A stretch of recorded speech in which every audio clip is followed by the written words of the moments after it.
बेदी उपरे चली मंत्रपाठ पवित्र होम अग्नि को साक्षी रखी पड़ुछि हस्तगंठी हेले ए बाहाघर टिकिए नियारा कारण बर अलेक्चंद्र जेना 100% दृष्टिहीन आउ कन्या दमयंती नायक 50% दिव्यांग हेले से सबु पछरे पकाई जन्म जन्मांतर पई बंधन रे बांधी होई जाइछंती उभय उभयंक सहारा पालटिबे बोली नेइछंती शपथ धूमधाम रे केन्द्रापड़ा गोप राम मंदिर परिसर रे उभयंक विवाह संपन्न होईछि अलेख दमयंती परिवार सदस्यों सह स्थानीय लोके एही नियारा विवाह रे जोग देई आशीर्वाद करथिले बर कन्या को।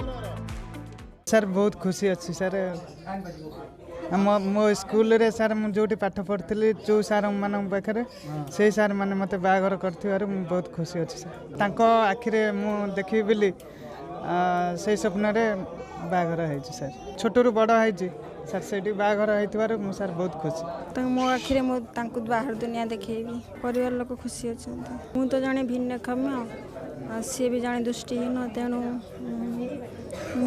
सी मत बाट कढ़े मुझे बाट कढ़ेबी से मो खुशी है।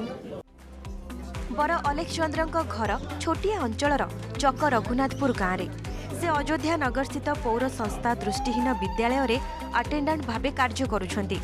सेपरि कन्या दमयंती मध्य अयोध्या नगर गाँवर बासिंदा एही विवाह रे पौर संस्था दृष्टिहीन विद्यालयर छात्र छात्री माने सामिल होइथिले बरजात्री भावे विवाह होउची एक दृष्टि थिबा झियकु जे कि तार गुण रे आमोदित होई ताकू सहयोग करिया पाए जीवनर पार्टनर भाव में ग्रहण करिछि या अति आनंदर कथा आशा करुछि आजिर एई पवित्र दिवस रे ता पाई वैवाहिक जीवन सुखमय हो राजी हेगलु करदेलु हम तो आम आखि आगे सबुदिन देखुचु ना झील घरे अच्छा सब कम धंदा से हाबिटी अच्छा से किसी असुविधा ना तो सब कम देखुचु झील आम सब कम करे पुओ भी आम सब बाट घाटे देखुचु कम अच्छा गीत बोलती हारमोनियम बजाती से आम राजी होगी करदेलु आ कौन